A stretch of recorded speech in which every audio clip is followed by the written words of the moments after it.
Әлемдегі ең үлкен өрмекші жайында не білесіз? Білмесеңіз, біз сізге бүгін сол өрмекші жайында әңгіме қозғайтын боламыз. Ең алдымен өрмекшілердің орта өлшемін анықтап алайық. Олардың барлығы 4-6 сантиметрде тұрақтап тұр. Әлемдегі ең үлкен өрмекші атануға бұл өлшемі аздық етеді. Солай ма? Әлемдегі ең алып өрмекшіні табуымызға бір ғана кітап көмектеседі. Иә, ол Гиннестің рекордтар кітабы. Бұл кітапқа жүгінетін болсақ, әлемдегі ең алып өрмекшінің терафоза блонда екеніне кәміл сенеміз. Бұл ең үлкен өрмекші түрін 1965 жылы Венесуэлада экспедиция мүшесі Пабло Сан-Мартин тапқан. Бұл өрмекші табанының құлашы 28 сантиметрге жеткен. Бұл өлшеммен түстік астың тәрелкесін толық жауып қалуға болады.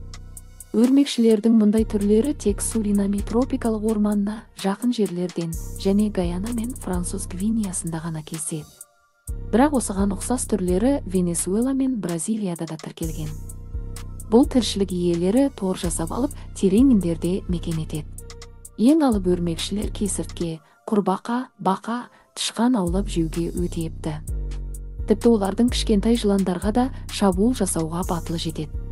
Алғашқы түрін 1804 жылы француз энтомологы Латрель жазып алған. Сол түрге жататын 2 жастағы бұл өрмекшінің құлашы 28 сантиметр болса, салмағы 170 грамды құрайды. Дегенмен мұндай түрлері жеке коллекцияларда да жиі кездеседі. Олардың көбеюі көп уақытты қажет етеді.